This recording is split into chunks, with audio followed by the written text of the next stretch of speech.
4 in the morning. The November air was not just cold, it was a physical weight. It was a predator. It searched for seams in his clothing, a gap in the worn nylon of his sleeping bag, and when it found one, it bit deep. The cold settled into his bones, a permanent ache that reminded him he was outside, that he was vulnerable. Dr. Marklin Reed, 44 years old, was wedged between a brick wall and the industrial dumpster of Romano's Italian kitchen. He was a veterinarian. He had 16 years of dedicated experience. He had once set the broken leg of a champion racehorse. He had saved a litter of puppies from parvovirus. Now he was trying to keep his own fingers from freezing. The metal of the dumpster was a solid block of ice against his back. He pressed against it anyway, using it as a windbreak. He listened. The city was almost silent at this hour, broken only by the distant hum of the highway. He was not waiting for scraps. He was not like the others who would come at noon fighting over the half-eaten lasagna. Mark was waiting for the bread. At precisely 4:30 in the morning, a baker named Sal, a man Mark had never spoken to, would push open the heavy metal back door. Sal would toss 2, sometimes 3 large plastic bags onto the very top of the pile. They were the day-old loaves, ciabatta and sourdough, perfectly good, wrapped in clean plastic.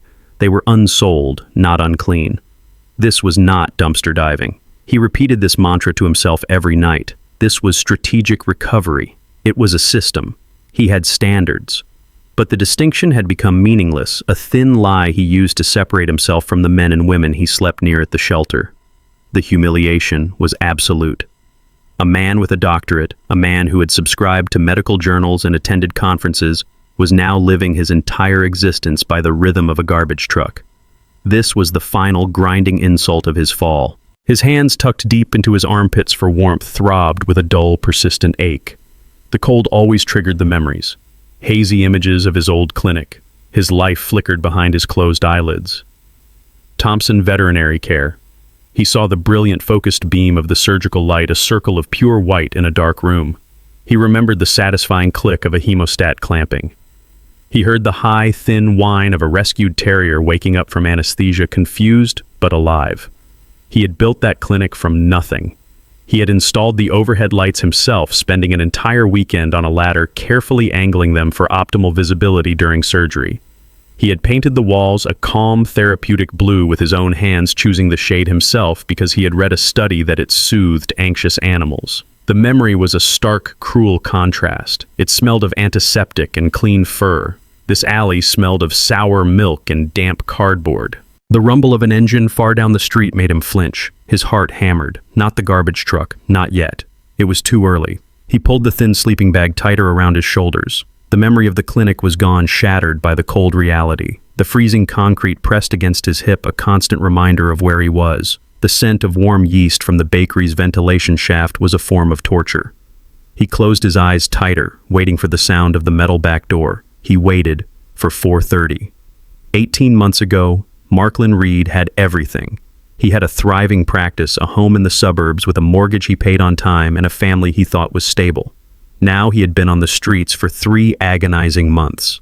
His entire world had been dismantled piece by one person. The architect of his destruction was his wife, Sylvia Reed. She was 42 years old. She had met him when he was a hopeful, exhausted veterinary student, and she had been drawn to his quiet dedication. Her admiration for his compassion had been intoxicating back then, but over the years that admiration had curdled into a corrosive, impatient contempt. He was not ambitious enough. He was not ruthless. He was in her new vocabulary stagnant. She had started comparing him relentlessly to her friend's husband, Julian Vance. Julian was a partner at a downtown firm, a man who moved pieces of paper around an office and made a fortune. Mark saved lives, but his kindness did not translate into the kind of wealth Sylvia craved. He drove a reliable sedan, not a German sports car. He took his daughter to the park, not on ski trips to Aspen. Julian Vance became a phantom in their house, a benchmark Mark could never and would never want to meet. The memory of the divorce papers was as cold and sharp as the alley air. It had been a Tuesday. He had just finished a complicated 4-hour surgery on a golden retriever that had been hit by a car. He was bone-tired but satisfied, high on the unique adrenaline of a life saved. Sylvia was waiting for him in the pristine kitchen he had paid for. She did not look up from her phone when he walked in. She simply pushed a thick stack of papers across the granite island. "I met Julian Vance." She had said, her voice perfectly flat. Mark had stared at the papers, his mind fogged with fatigue. He did not understand. What does Julian have to do with this? Is this a lawsuit? She finally looked at him. Her eyes were not sad. They were not angry. They were bored. It was the boredom that broke him. Julian introduced me to his lawyer, she said. I want a divorce, Mark.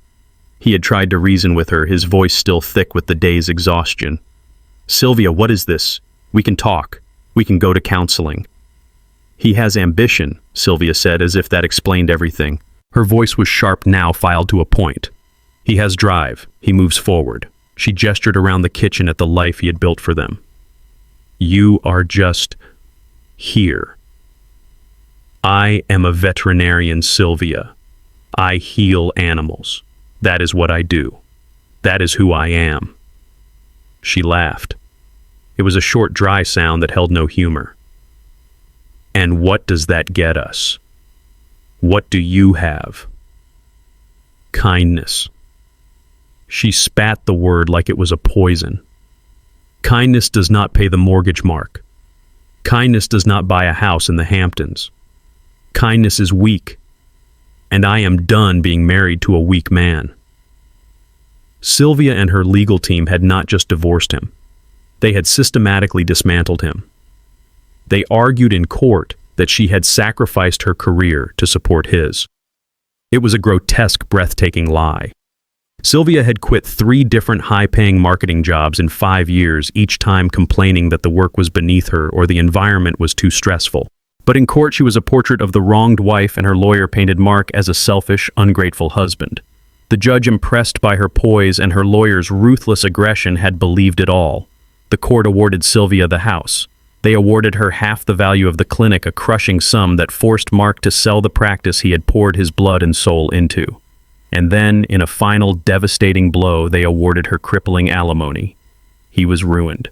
The man who had spent his entire life healing others was left with nothing but the clothes on his back and a car he could not afford to put gas in. 3 months later, the car was repossessed, and he was here in an alley waiting for bread. The loss of the clinic was brutal, a surgical amputation of his life's work. But that pain was clean, a sharp cut that he could understand. The betrayal from his daughter Chloe was a septic wound. It festered. It was a constant, dull infection in his mind.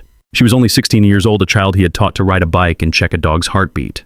And Sylvia, with meticulous, venomous skill, had poisoned her against him. He still knew the final text message by heart. He did not need to see the phone. He had read it 1,000 times in his mind until the blue light of the memory burned the words into his consciousness. Mom said you chose stupid animals over your family. She said you let her down, and that is why we are losing the house. Do not contact me again. He had tried to call, but his number was blocked. He had tried to email from the public library, but the messages were never returned. He had not heard her voice in 6 months. That silence was a physical weight heavier than the dumpster, colder than the pavement. That pain was worse than losing the clinic. It was worse than the hunger. His mother Eleanor, 72 years old and living on a fixed income, had tried. She had called him weeping after Sylvia's lawyers had seized his bank accounts. "Marklin, I have my savings," she had whispered over the phone, her voice thin with fear as if afraid Sylvia could hear her. "It is $8,000. It is yours. Please, Marklin, just come home." He could not take it. He could not be the son who dragged his elderly mother down into his own failure. He could not take the money that was supposed to keep her safe in her old age. He told her he was fine. He told her he was staying with a friend from the clinic. The lie tasted like ash in his mouth. He ended the call, promising to check in soon, and then threw the cheap burner phone into a river, severing his last tie. And then there was Greg, his older brother, Greg Reed. 46 years old and relentlessly practical, a man who saw life as a series of transactions and kindness as a poor investment. 2 months ago, Greg had found him. Mark had been at the downtown shelter trying to get a bed for the night, avoiding the eyes of the other men who looked just as broken as he felt. He saw Greg's polished, expensive shoes stop in front of him and felt a sudden, stupid surge of hope. He thought finally that his brother had come. Greg was here to help. Greg had looked around the crowded, desperate room with undisguised distaste. His nose wrinkled at the smell of unwashed bodies and stale soup. "Jesus, Mark. he said, not bothering to lower his voice. Several men turned to look. "This is where you ended up. This is pathetic." "It is temporary." Mark had mumbled his shame, a burning hot coal in his throat. "I am just figuring things out." "Right." Greg did not look convinced. He got straight to the point, as he always did. "Listen, Mom is redoing her will." Mark felt his stomach drop. "She is worried about you, obviously. She is convinced you are going to die out here. She wants to ensure the house is split evenly, that you are protected if something happens to her. She is getting frail, Mark. This stress is killing her." Greg produced a single folded document from the inner pocket of his tailored coat. "It is just an authorization for Mom's lawyer to handle the paperwork, so she does not have to go downtown." He held it out along with a sleek, heavy pen. "She needs your signature. Just sign it, Mark. It is for her peace of mind. Can you at least do that for her?" Mark stared at the paper. He was ashamed. He was starving. The single serving of watery soup he had eaten hours ago felt like nothing. But more than food, he was desperate. He was desperate for one member of his family to treat him like a brother, not a leper. He was desperate to do one thing right, to be helpful, even in his reduced, pathetic state. He took the pen. His hands were trembling, partly from cold, partly from hunger. He signed his name on the line Greg pointed to, not bothering to read a single word of the legal text. Greg had clapped him on the shoulder, a gesture that felt more like a shove. "Good. You did the right thing. Finally." He pulled a bill from his wallet and dropped it on the cot. It was $20. "Get a hot meal," he said, his voice clipped and dismissive. "Try to pull yourself together."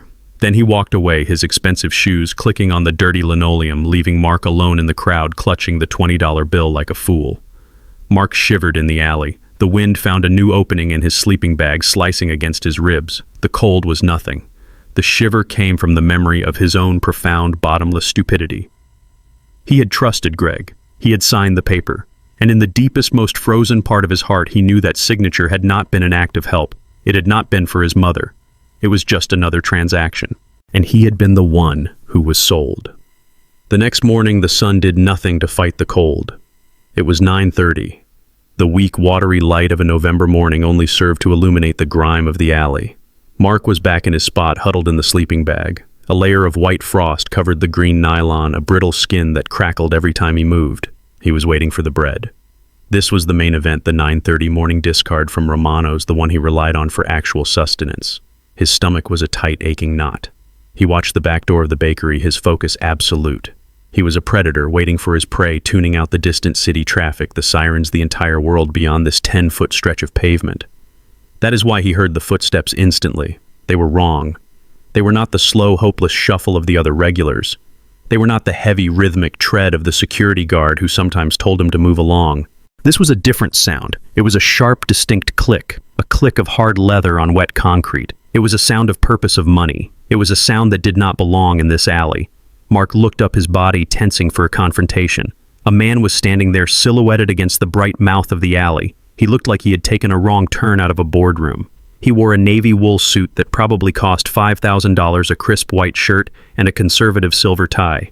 His black leather shoes gleamed untouched by the filth on the ground. He held a sleek leather briefcase. He looked at the dumpster, then at Mark, his expression neutral, unreadable. The man took one more precise step forward. Dr. Marklin Reed. The title hit Mark like a physical blow. No one had called him that in months. It was a name from a different life, a different man. Mark's first instinct was pure primal defense. He instinctively recoiled, pulling the filthy sleeping bag tighter around his chest. He was acutely aware of his own smell, a rank odor of stale sweat, dirt, and desperation. He knew his hair was matted, his beard untrimmed. 3 months on the streets had taught him that a man who looked like this was never here for a good reason. They were here to make you move, to arrest you, or to spit on you. He kept his eyes low, looking at the man's perfect shoes, not his face. He had learned that eye contact was a challenge, a privilege he could no longer afford. "Who's asking?" Mark's voice came out as a low growl, rougher and deeper than he remembered. It was the voice of the alley, not the voice of the clinic. The man did not flinch at Mark's hostile tone. His gaze was steady like a surgeon's. "My name is Arthur Cole," he said. His voice was as crisp as his suit. "I am an estate attorney from New York City. My firm is Cole, Harding & Vance." He reached into his breast pocket, not for a wallet, but for a photograph. He held it out. It was a 5x7 professionally printed. Mark flinched his eyes, struggling to focus on the image. It was him. It was Dr. Marklin Reed, smiling, his eyes bright and confident. He was wearing his clean white veterinarian's coat, the one with Thompson Veterinary Care embroidered on the chest.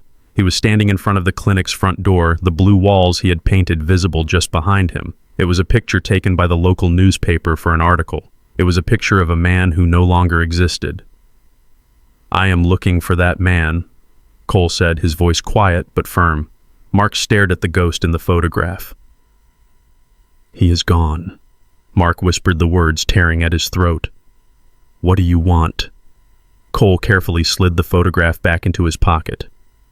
"I am here to inform you, Dr. Reed, that your great-uncle, Mr. Silas Vane, passed away 3 days ago in New York." Mark processed the name and let out a short, harsh laugh that sounded like a cough. Silas Vane. The name felt foreign. "Uncle Silas. That is impossible." Mark shook his head, the sudden movement making him dizzy. He remembered Silas Vane as a phantom, a distant, mythical relative of his grandmother's. A man who had sent a $5 bill and a birthday card every year until Mark turned 18, and then nothing. He was a non-entity, a family punchline for being cheap. "This is a joke," Mark said, pulling his sleeping bag closer. "If you are from a collection agency for my medical debt, just say so. There is no money. There is nothing." "This is not a joke, Dr. Reed, and I am not a debt collector." Cole's patience was unnerving. It was the patience of a man who was getting paid by the hour, a man who held all the cards. Mr. Vane was a very specific man. He was private, but he was meticulously informed about his family, about all of you. Informed he sent $5 for my birthday. He did not know me. On the contrary, Cole's eyes seemed to penetrate Mark's layers of grime. He knew about your clinic. He knew about its success. He knew the names of your partners. Cole paused, his voice dropping slightly. He knew about your wife Sylvia. He knew the details of her lawsuit. He knew about the sale of the clinic. And he knew about your current circumstances. Mark felt the blood drain from his face, leaving a cold numbness. The alley, the dumpster, his entire pathetic life. This strange rich man in a suit was telling him that a dead relative he barely knew had been watching. It was a grotesque, profound violation. "He knew I was here. Mr. Vane knew everything," Cole said, his voice devoid of pity. "It was a simple statement of fact. He adjusted the cuff of his shirt, and he left you his entire estate." The words did not register at first. They were just sounds disconnected from reality. Estate. Entire. Left you. "What?" Mark said. Cole repeated himself slowly, as if speaking to a child.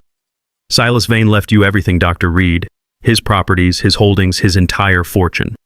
Mark's hand, the one that had been clutching his morning's prize, went limp.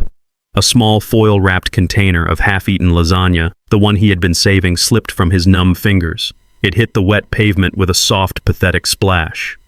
Mark stared at the silver foil container splattered on the filthy ground. The small smear of orange sauce looked like a wound. He had been thinking about that lasagna for an hour. Now it was gone, and the words of the man in the suit were hanging in the frozen air. "I do not understand," Mark said, his voice hollow. "It is a considerable estate," Cole continued, unfazed.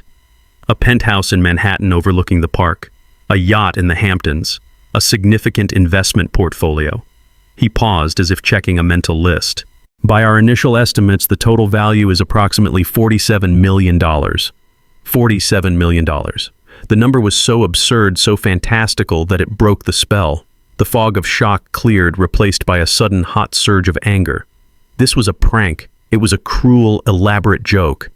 Mark staggered to his feet, using the frozen metal of the dumpster to pull himself up. He was dizzy from hunger and the abrupt movement. "This is a scam," he snarled, his voice cracking. "Who sent you? Was it Sylvia? Is this her idea of a final laugh? Get out of here."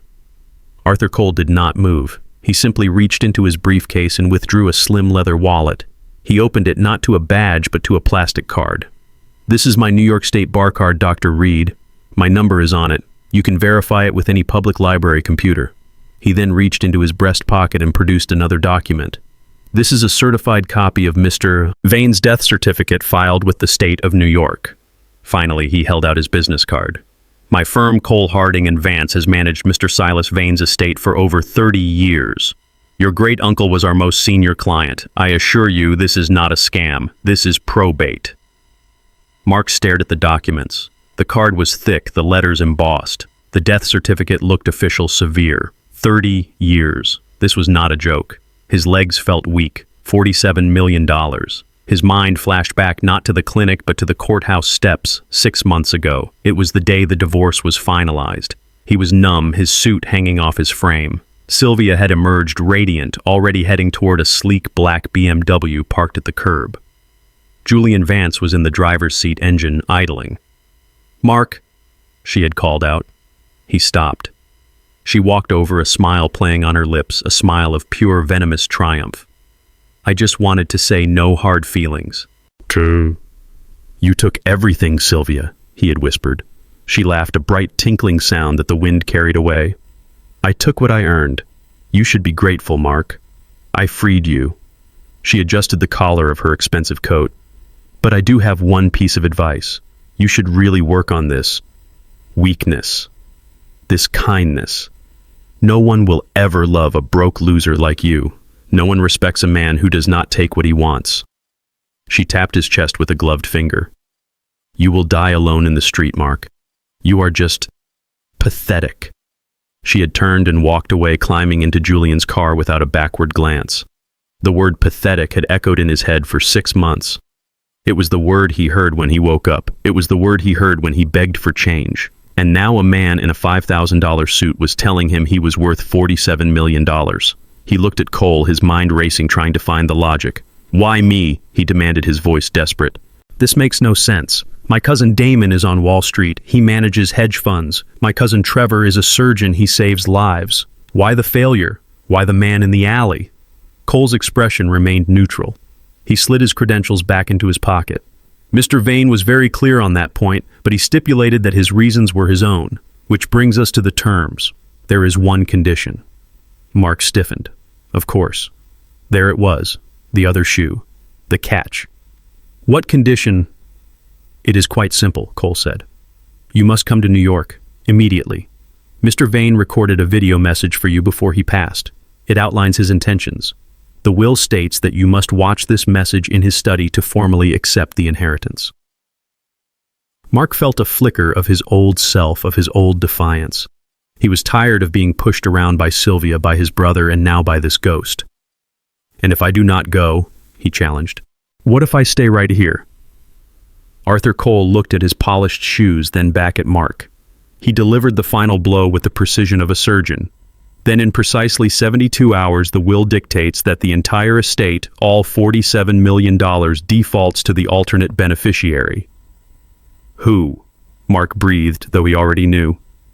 "Someone you know quite well," Cole said, his voice flat. "Your ex-wife, Ms. Sylvia Reed." Mark's world did not just tilt, it inverted. The cold of the alley vanished, replaced by a scalding, suffocating heat. He saw her face. He saw that smile from the courthouse steps. He saw her in that penthouse on that yacht laughing. Laughing at him, the pathetic loser who was too stupid, too broken to even claim a fortune.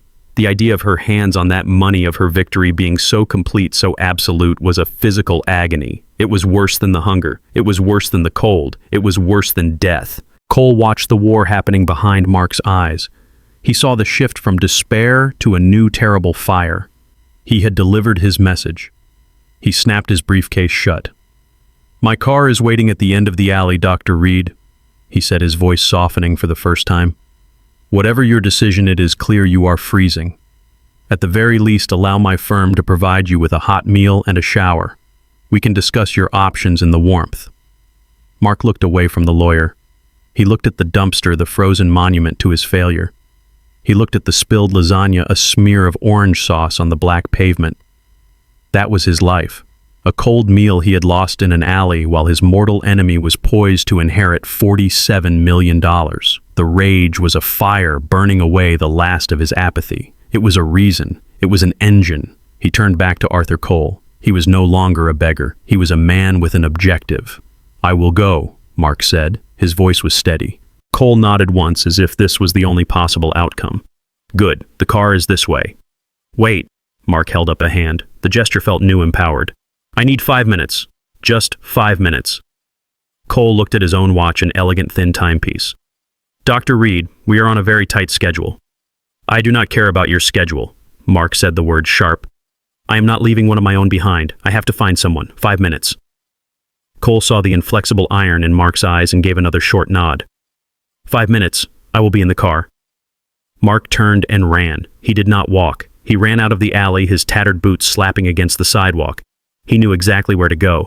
Under the freeway overpass 3 blocks down was where Samuel Washington held court. He found him. Samuel Sarge Washington, a Vietnam veteran in his late 60s, was on his knees meticulously sorting aluminum cans into a heavy plastic bag. He was focused, his movements precise. He looked up as Mark approached, his eyes crinkling at the corners. Well, look who it is. Sarge's voice was like gravel, but always kind. Michigan Mike, you are too late for the morning haul, son. The truck already came. Sarge, I do not have time. Mark panted, the cold air burning his lungs. He told the story. He told it fast, the words tumbling out of him sounding more insane with every sentence. A lawyer. In the alley. A dead uncle I never met. $47 million. A video in New York. A condition. He finally stopped to breathe. And if I do not go, Sylvia gets it all. Sarge listened. He did not interrupt. He just watched Mark's face, his expression unreadable. When Mark finally finished, Sarge slowly wiped his grimy hands on his worn jeans. He grunted, then dug deep into the pocket of his own tattered army jacket. He pulled out a tarnished silver watch. The crystal face was cracked and the hands were stopped at 4:17. He pushed it into Mark's hand. You will need this, Sarge said. Mark stared at the dead object. What for? It is broken. Rich people care about time, Michigan, Sarge said, his voice serious. They live by it. You are one of them now. You need to look the part. He gripped Mark's shoulder, his fingers surprisingly strong. And listen to me. If this thing is real, if you are really stepping out of the sewer today. Sarge leaned in closer. Do not forget us. Do not you dare become one of those shiny people who crosses the street to avoid seeing his old self. You see us. You hear me. I will come back, Sarge, Mark said, his voice thick. I swear, as soon as I get this, I will come back for you. Sarge shook his head and let go, turning back to his cans. Do not promise, he said, his voice rough. Promises are wind. Just remember that we are human. That is all. Now get out of here. Your new clock is ticking. Mark looked at the broken watch in his hand. He looked at Sarge's back. He turned and ran back to the alley, back to the car, leaving his old life behind, one can at a time. Mark slid into the back of the Lincoln. The door closed with a heavy, satisfying thud, sealing him off from the world. The silence was immediate and absolute. It was the first time in 3 months he had heard nothing. No sirens, no wind, no distant angry shouting. The seat was upholstered in soft cream-colored leather, and a gentle warmth radiated from it, seeping into his frozen back. The car smelled of wealth, a clean, subtle scent of polished wood and expensive leather. It was so foreign, so utterly strange that it felt like being on another planet. He sat perfectly still. Arthur Cole sat in the passenger seat, separated by a thick pane of glass, speaking quietly into his own phone. He was arranging things, flights, logistics, a new life. Mark's mind was still reeling. He clutched the broken watch Sarge had given him. It was the only real thing he possessed. This car, this lawyer, this situation, it all felt like a fever dream. $47 million. The number was meaningless. It was a joke. He was still convinced this was an elaborate trap. A condition. He had to go to New York to watch a video. What would it demand of him to sell his soul, to perform some degrading act? He could still see Sylvia's laughing face, and he knew with a certainty that chilled him that she was capable of this level of cruelty. He needed an anchor. He needed one voice from his old life, from reality. He leaned forward. Mr. Cole, he said. His voice was too loud in the silent cabin. Cole finished his call and turned his face placid. Yes, Dr. Reed. I need to make a call. May I borrow your phone? I do not have one. Without a word, Cole passed a sleek, heavy smartphone back to him. Mark's hands, still grimy and chapped, looked alien holding it. He stared at the screen, his mind blank. He had not memorized many numbers. but he knew his mother's. He punched in the digits, his fingers clumsy on the smooth glass. It rang twice, then she picked up. "Hello." Eleanor Reed's voice was thin, reedy, full of a familiar anxiety. "Mom," Mark said. "Marklyn." "Oh, thank God, Marklyn, where are you? Are you all right? I have been so worried." I am fine, Mom. I am safe." He struggled for the words. How did he say this? "Mom, I know this is going to sound crazy, absolutely insane, but a man is here. A lawyer from New York." "A lawyer?" Her voice sharpened with panic. "Are you in trouble? Did they arrest you?" "No, Mom. It is the opposite." Mark took a deep breath. He says, Great Uncle Silas Vane died, and he left me a fortune." There was a long silence on the line. Mark expected her to be confused to ask who Silas Vane was to tell him he was hallucinating. Instead, what he heard was a single soft word, a word of recognition. "Silas," she said. Her voice was suddenly clear, the anxiety gone. "So he finally passed." Mark was stunned. "What, Mom, you know him?" "I know of him," Eleanor said. "Marklyn, your grandfather Marcus, my father-in-law. He told me the story years ago before he died. When he was a young man, he had that little bookstore downtown, the one your father barely remembers." "Okay," Mark said, his heart starting to pound. "He told me that many years ago, right after the war in Korea, he found a young man sleeping behind the store. The man was broken, Mark, starving, sick, and just shattered by what he had seen in the war. Your grandfather, Marcus, he took him in. He gave him a job sorting books in the stockroom. He gave him a small, warm room above the shop. He saved that man's life. His name was Silas." The car, the leather, the silent lawyer, it all faded away. Mark was holding the phone to his ear with both hands. "You knew about this. You knew Silas Vane was our relative." "No," Eleanor said, her voice full of a strange wonder. "I never knew that Silas the veteran was your rich, reclusive great-uncle in New York. I thought it was just a story about your grandfather's kindness. I never made the connection. Not until Mr. Vane died and his lawyers called me last week. They were looking for you, Mark. They were confirming family details." She paused, and Mark could hear her take a shaky breath. "Marklyn, your grandfather, Marcus Reed, saved that man's life. If Silas Vane left you something, it is not a joke. It is not a trick. It is a debt being paid after all these years." Mark leaned his head against the cool glass of the window. The world, which had been spinning wildly, suddenly clicked into place. This was not a scam. This was not Sylvia's cruel game. This was real. It was not a random lottery ticket. It was a legacy. It was an act of kindness performed by a grandfather he barely remembered, now returning to save him from his own alley. It was a chain stretching across decades, from one desperate man behind a bookstore to another desperate man behind a dumpster. It was real. The Lincoln moved through the city with an impossible smoothness and stopped at a part of the airport Mark did not know existed. It was a private terminal, a quiet building of glass and steel. A woman in a sharp uniform greeted them, not with suspicion, but with a polite nod. "Mr. Cole, Dr. Reed, we are prepared for you." Mark was shown to a private lounge, a room larger than his old apartment. It contained a single marble-lined shower. "We have clothes for you," Cole said, placing a simple black bag on a bench. "Your flight to New York will be ready in 30 minutes. Mark stepped into the shower and turned the handle. The water was not just warm, it was scalding hot, and the pressure was immense. He stood under the stream for a full minute, just letting the heat soak into his skin. He scrubbed with a small, expensive bar of soap that smelled like sandalwood. He watched the water swirling at his feet. It was black. It was a stream of gray and black filth, the physical accumulation of 3 months of humiliation, of grime, of despair. He watched it all circle the drain and disappear. He scrubbed his skin until it was raw and red reborn. The clothes in the bag were simple. Black trousers, a soft cashmere sweater, new socks, new shoes. They were not flashy. They were just high quality. They fit perfectly. He looked in the mirror. The man staring back was a stranger. His face was gaunt, his eyes hollowed out by hunger and exhaustion. But he was clean. His hair, though too long, was washed. The gaunt man was wearing a sweater that probably cost $300. He almost recognized him. The jet was small, with cream leather seats and polished wood trim. The luxury was sickening. An hour ago he had been fighting for a spot on the pavement. Now he was flying in a private plane. As the jet climbed, he looked out the window, but he saw nothing.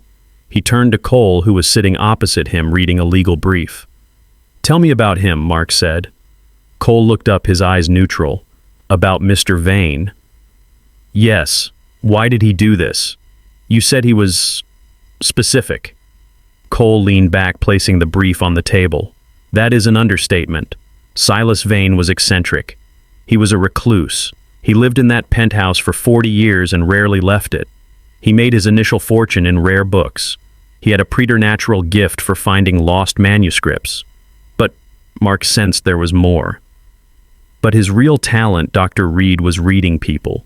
He was a student of human nature." Cole motioned to his own briefcase.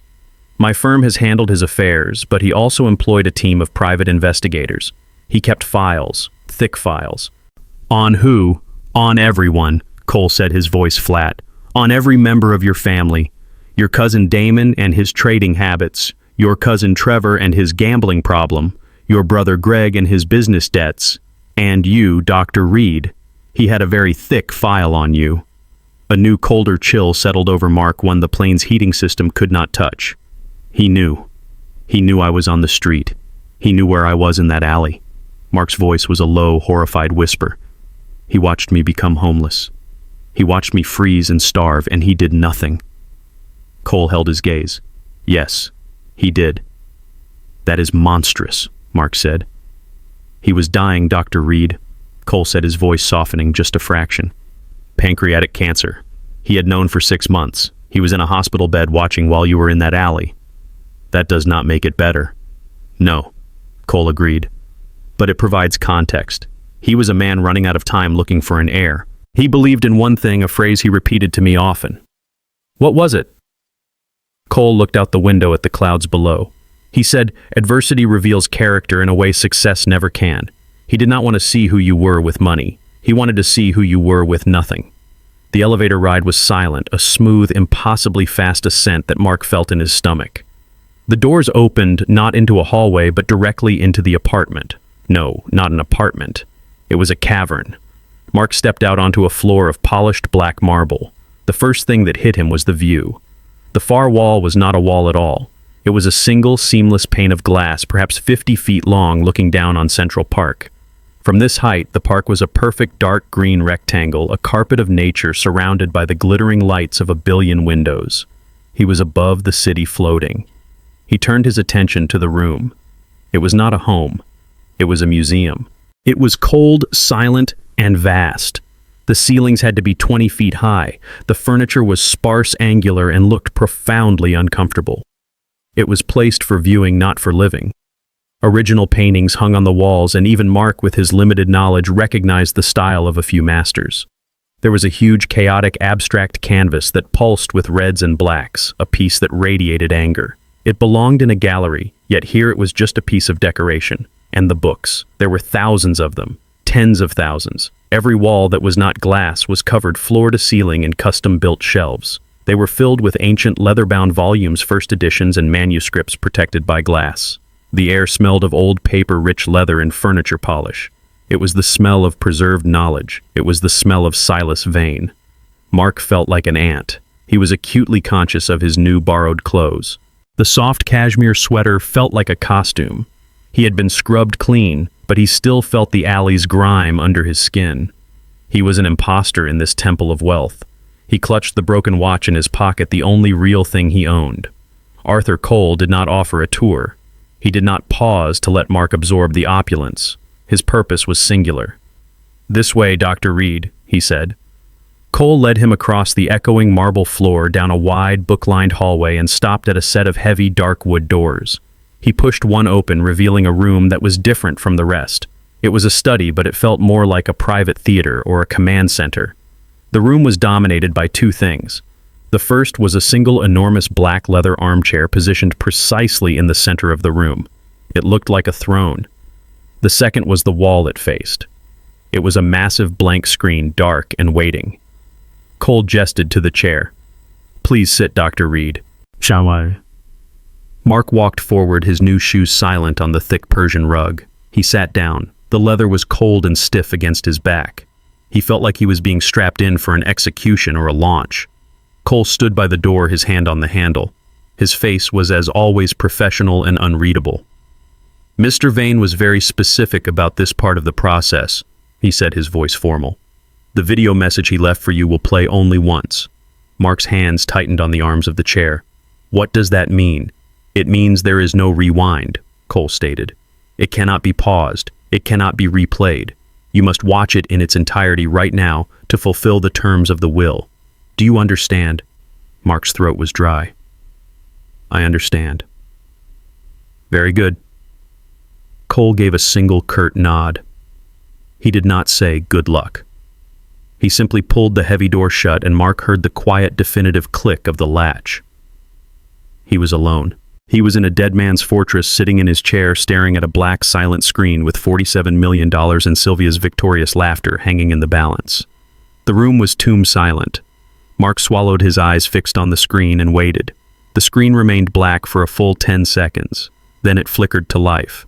Not with static, but with a sharp, high-definition image of a man. He was sitting in a hospital bed, propped up against a set of white pillows. Mark recognized the illness instantly. The man was gaunt, his skin a pale yellowish color stretched tight over the bones of his face. The pancreatic cancer Cole had mentioned had ravaged his body. He looked like a skeleton. But then he looked at the camera, and Mark forgot the illness. The man's eyes were alive. They were not the dull, medicated eyes of a dying patient. They were sharp, piercing, and radiated an intense, unnerving intelligence. They were the eyes of a hawk, and they were staring directly at Mark as if they could see him through the lens, through time, sitting right there in the leather chair. This was Silas Vane. When he spoke, his voice was not the weak rasp Mark had expected. It was a strong, resonant baritone full of command and a dry, almost cruel amusement.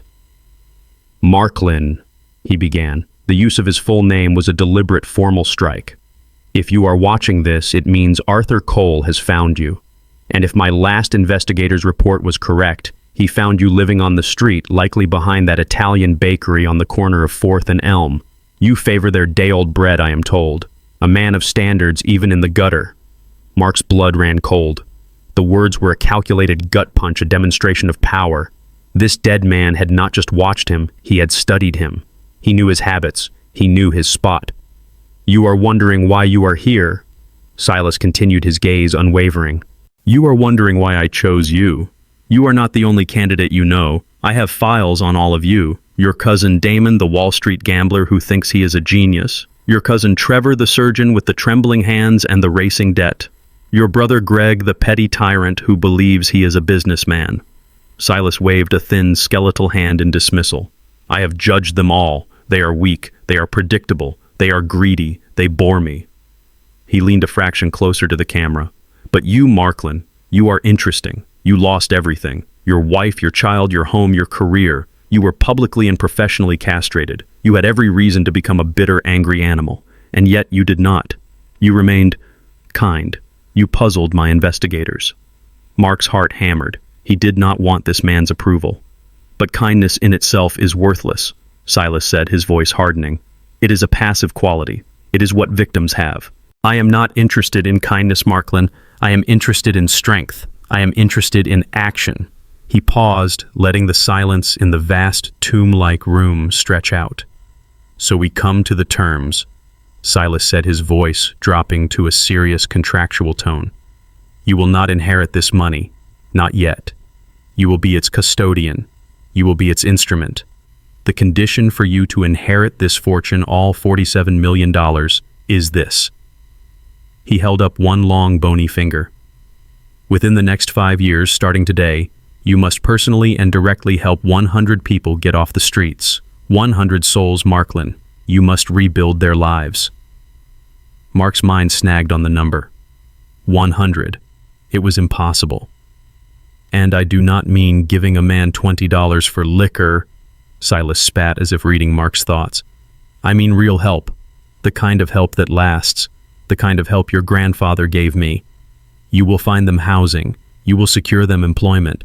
You will pay for their medical treatment, their dental work, their psychological counseling. You will do whatever it takes to transform 100 human beings from statistics into citizens. Mr. Cole will manage the funds. You will manage the people. That is the agreement. It was a life sentence. It was an insane, impossible crusade demanded by a dead man. Mark stared at the screen, his mind reeling. And then Silas Vane delivered the final brutal stroke. "You will accomplish this," Silas said, his voice flat. "But you need motivation. Your own kindness is not enough. You need leverage, so I have provided it."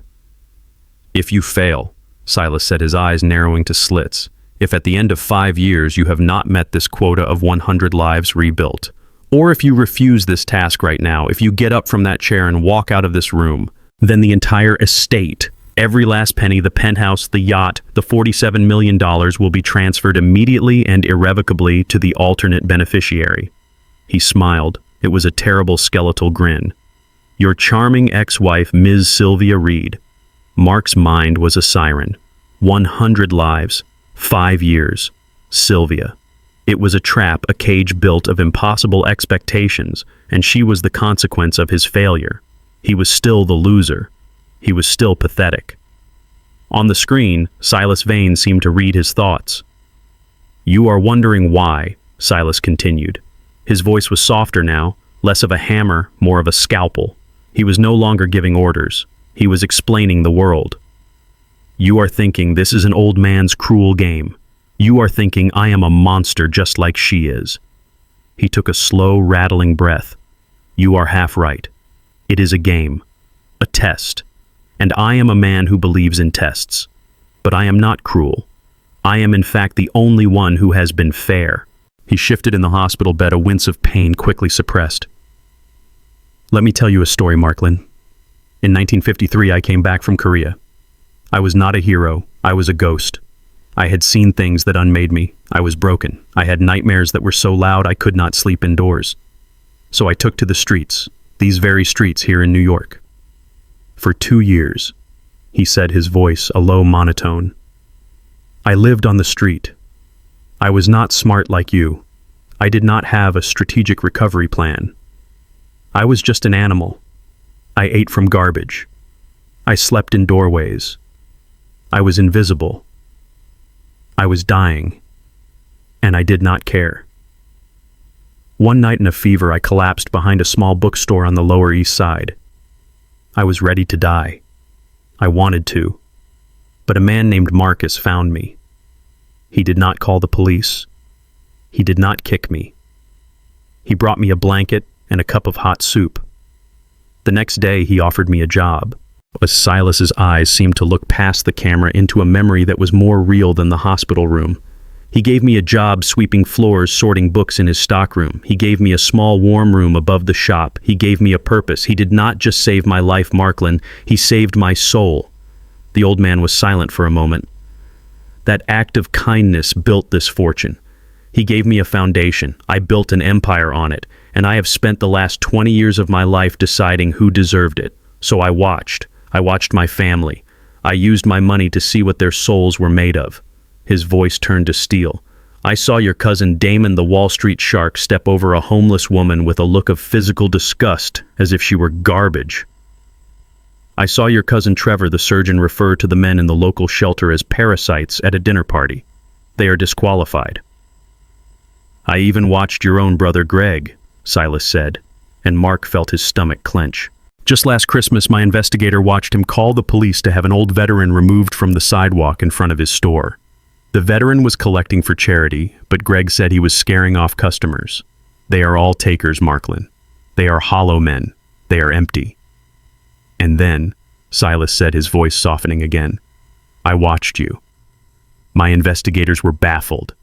The reports came to my hospital bed and I read them like a novel. The first week. Your very first week on the street. You found a half-eaten sandwich in a trash can. You had not eaten in 2 days. And you found an old woman, her name was Maria, crying on a park bench, dying of hunger.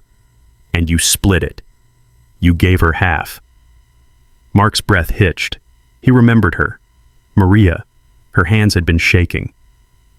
I thought it was a fluke, Silas continued. A final spasm of your old weak self. But the reports kept coming. You protected the weak. You shared what you found. Then last month, the final test. The one that sealed your fate. Silas leaned closer to the camera, his burning eyes locking onto Mark.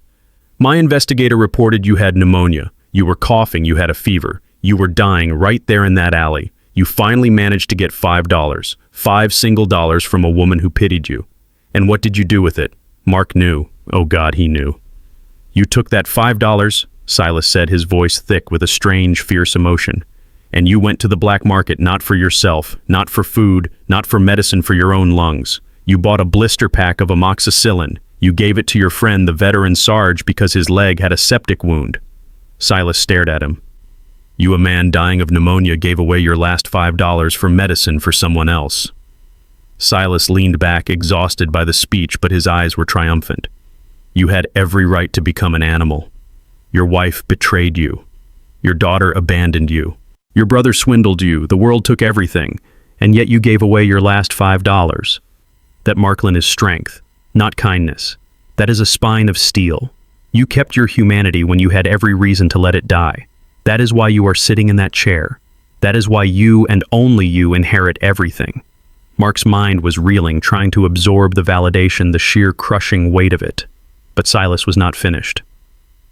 And now for the secret nephew. The reason this all makes sense. Silas's voice was quiet, now intimate. The part my investigators never knew. The part only your mother, Eleanor, and I knew. The man who saved me in 1953. The man who gave me a job and a room and a purpose when I was a broken ghost. Mark stopped breathing. His full name, Silas said, was Marcus Reed. He was your grandfather. The words hit Mark with the force of a physical impact. He saw his mother's face on the phone. It is a debt being paid. Do you see? Silas whispered, his voice full of a terrible ancient logic. This is not a gift. It is a debt. It is a circle. It is a chain.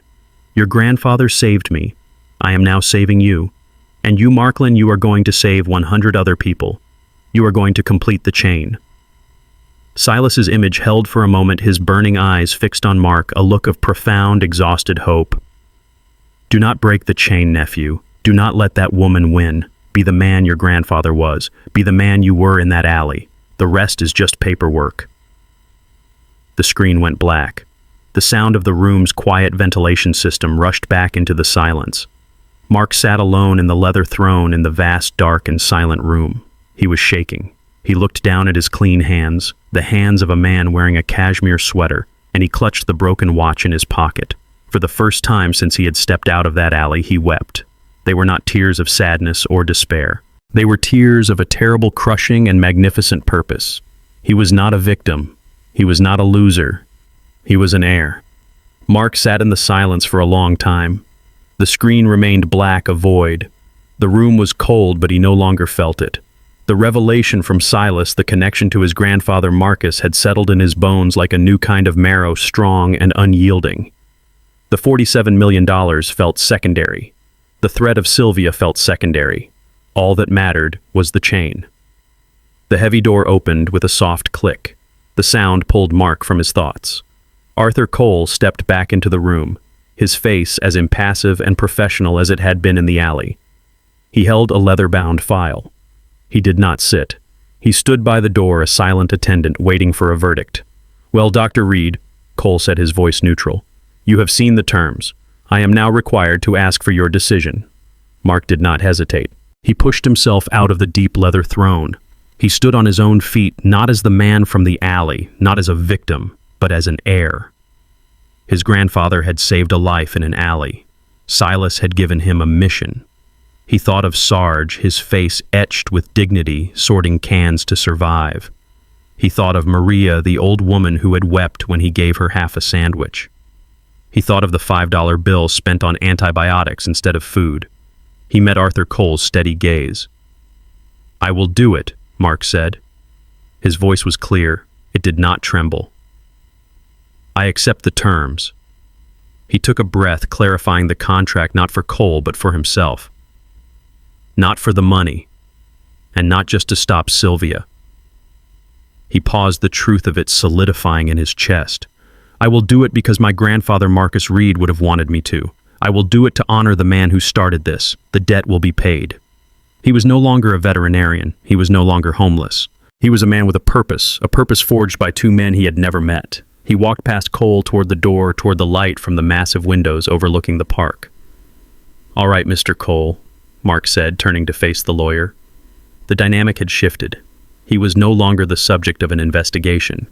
He was the client. "Let's talk about the trust structure. I need to know every tool I have. I have 100 people to save." Cole looked at him, and for the first time, Mark saw something shift behind the lawyer's neutral expression. It was a flicker of profound professional respect. "Very good, Dr. Reed," Cole said, opening his file. "Let us begin." Mark's first directive to Arthur Cole was not about stocks or properties. It was simple. "Get me back to Ohio, now." He flew on the same private jet that had rescued him, but he was a different man. The clean clothes no longer felt like a costume. The purpose beneath them was his own skin. The plane was a tool, not a prize. When he landed, another black car was waiting. He did not go to a hotel. He did not go to his mother's house. He gave the driver an address that made the man pause a freeway overpass on the forgotten side of town. He stepped out of the car, his new clean shoes stepping onto the same damp pavement he had fled less than 24 hours earlier. He told the driver to wait. He found him. Sarge was exactly where Mark had left him, on his knees, meticulously sorting aluminum cans into a heavy plastic bag. He looked up as Mark approached, his eyes squinting against the weak afternoon sun. He saw the new clothes, the clean-shaven face, the impossible return. "Well, well," Sarge rumbled, not standing up. He continued sorting. "Look at Michigan Mike, all shined up. You look like a damn politician." Mark knelt on the concrete, putting himself on Sarge's level.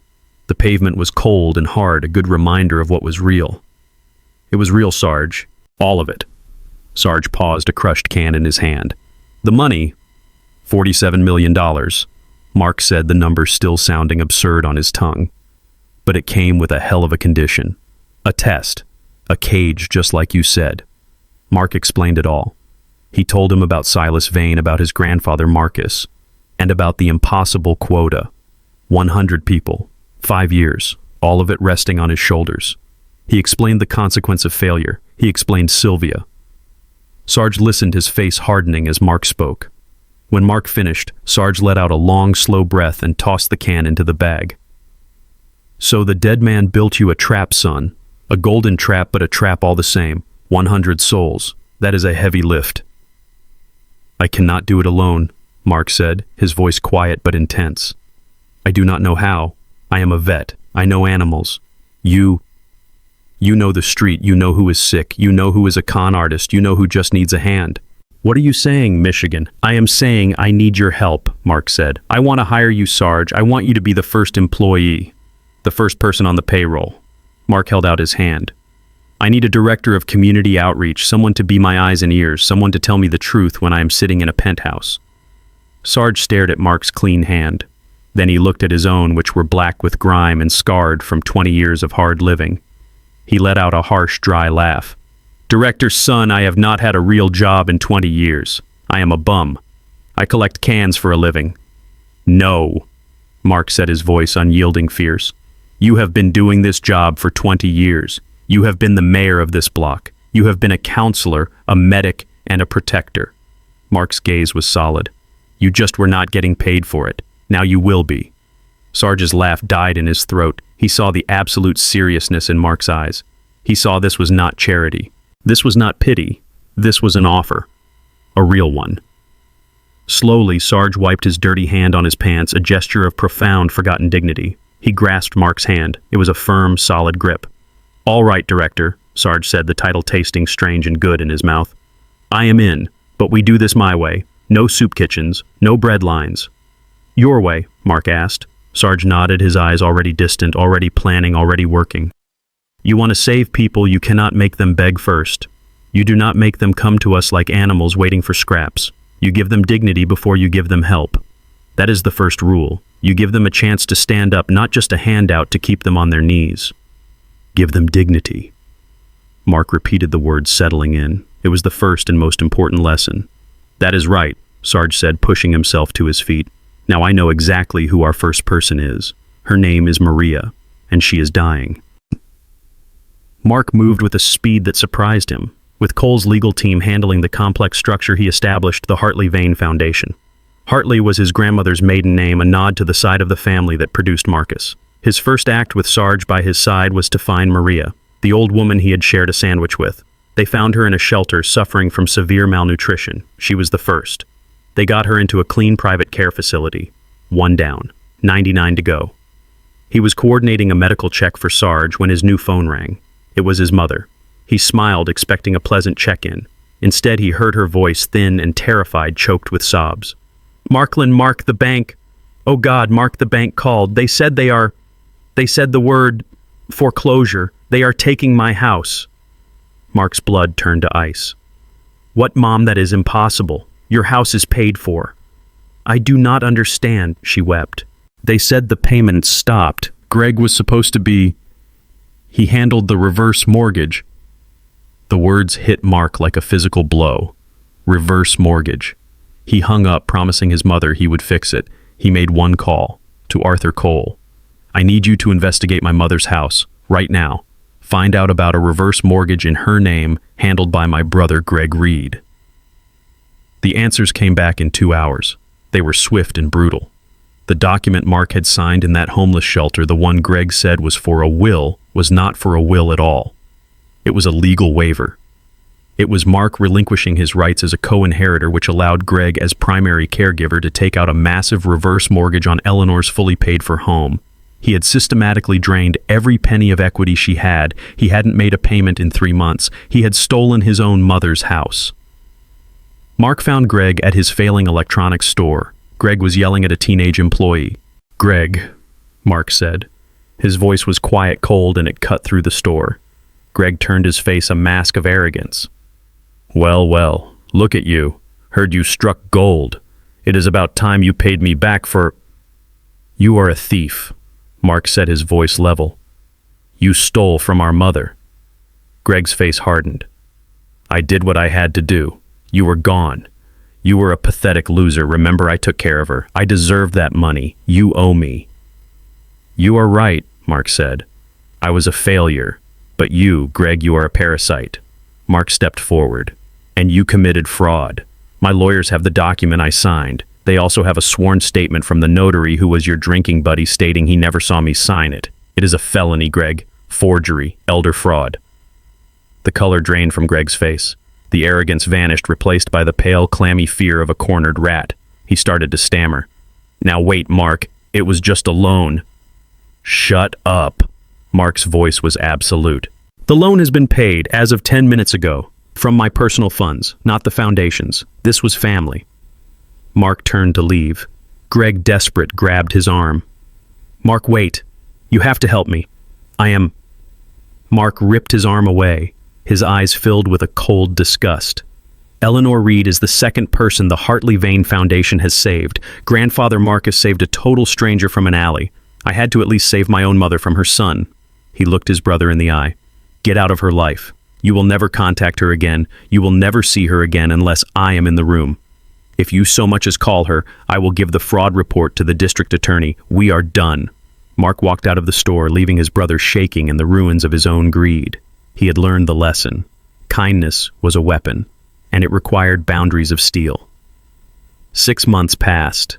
6 months of relentless grinding and profoundly satisfying work. The Hartley Vane Foundation was no longer just an idea. It was a functioning, growing entity. Mark and Sarge had built a small, dedicated team. They had found housing for 12 families. They had put 18 people, including Sarge, on a permanent payroll. They had funded critical medical and dental care for 7 others. The count was 37. 37 lives pulled back from the edge. Mark was in his office, a simple, functional space leased in a modest downtown building, when his assistant buzzed him. "Mr. Reed, there is a Ms. Sylvia Reed here to see you.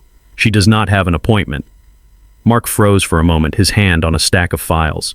He had not heard that name, had not allowed himself to even think it in half a year. He had been so focused on the work on the mission. He felt nothing, just a dull curiosity. "Send her in," he said. The woman who walked through the door was a stranger. He almost did not recognize her. The radiant, confident, cruel woman from the courthouse was gone. This Sylvia was gaunt. Her expensive clothes were replaced by an ill-fitting discount store outfit. Her hair was thin, its color faded, but the most significant change was her eyes.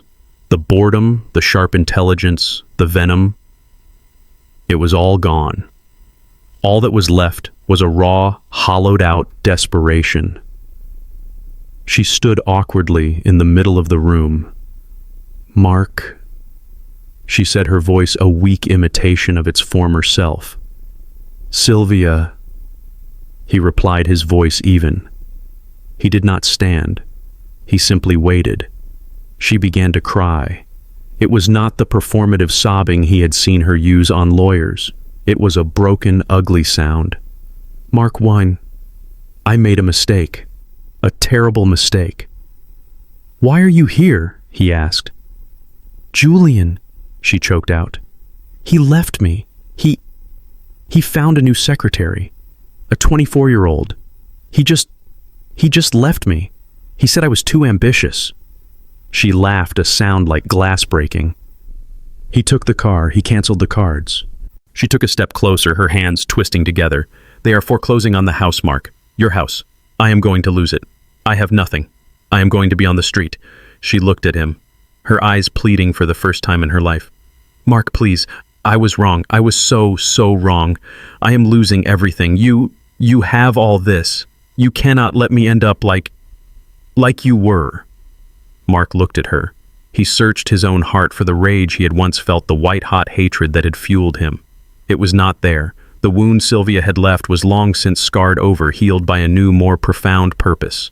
He did not feel anger. He felt a deep, profound, and weary pity. She was not a monster. She was just weak, just as Silas had said. She was hollow. "Sylvia," he said, his voice quiet, "this foundation helps the homeless. It helps the truly desperate, the people who have nothing and no one. You are not there yet. You are just broke." He reached into his desk drawer and pulled out a simple printed business card. He stood up, walked over, and placed it in her trembling hand. She stared at it. It was not a check. It was not a lifeline. It was a card for a temporary employment agency. "This is all I can give you," Mark said, his voice not unkind but firm. "It is a chance to start. I had to rebuild my own life from nothing. Now you have to rebuild yours." She stared at the card as if it were a snake. This simple, impersonal piece of paper was his final answer. It was the dismissal she deserved. She let out a small, wounded sound, then turned and walked out of his office, her shoulders shaking. He watched her go, then turned back to the file on his desk. He had work to do. The work became his life. The end of the first year saw 51 people successfully transitioned. The end of the third year, 89. The foundation was a machine built of empathy, ruthlessly efficient in its kindness. The phone call he never expected came on a Tuesday late in the fourth year. "Dad," the voice was tentative, yet instantly recognizable. It was a voice he had only heard in his nightmares. "Chloe," he breathed. "Yeah, it is me." A long pause. "Dad, I read an article, online, about you, about the foundation." Mark said nothing. He just listened. "Mom told me you abandoned us." Chloe's voice cracked. "She said you were a failure. I believed her." He heard her sniffle. "But this article, it said you lost everything. It said you lived on the street. Is it true, Dad? What she did?" "Yes," Mark said, his own voice thick. "It is all true, Chloe." "Oh God," she whispered. "I see it now. The way she lied. I am so sorry." "It is not your fault," he said. "I want to see you." She said the words rushing out. "Can I come there? Can I help? Can I volunteer?" Mark closed his eyes. The last piece of his old life, the one he had mourned as truly dead, was back. "Yes," he said. "Yes, you can." He met her at the airport. The 16-year-old girl he remembered was a young woman, almost 20. She dropped her bag and ran to him, wrapping her arms around his waist. "I am sorry, Dad," she wept. "I am so sorry." Mark held his daughter for the first time in almost 5 years. He had his daughter back. He had not bought her with money. He had not won her in a court. He had earned her simply by becoming the man his grandfather and Silas Vane believed he could be. 5 years. The deadline arrived on a cold November morning. Mark, Chloe, and Sarge stood in the Foundation's office, now a full floor. Chloe, now 21, was their volunteer coordinator. Sarge, gray but unbowed, ran the street team. Mark looked out the window. 103, he said, looking at the final report. 103. Sarge repeated, a rare smile on his face. You beat the spread, boss. Mark looked at the city below. He realized Silas Vane and Marcus Reed had been right. The $47 million had been nothing more than a tool. It was the fuel. The true inheritance was the chance to prove that compassion was not weakness. It was the most durable form of strength.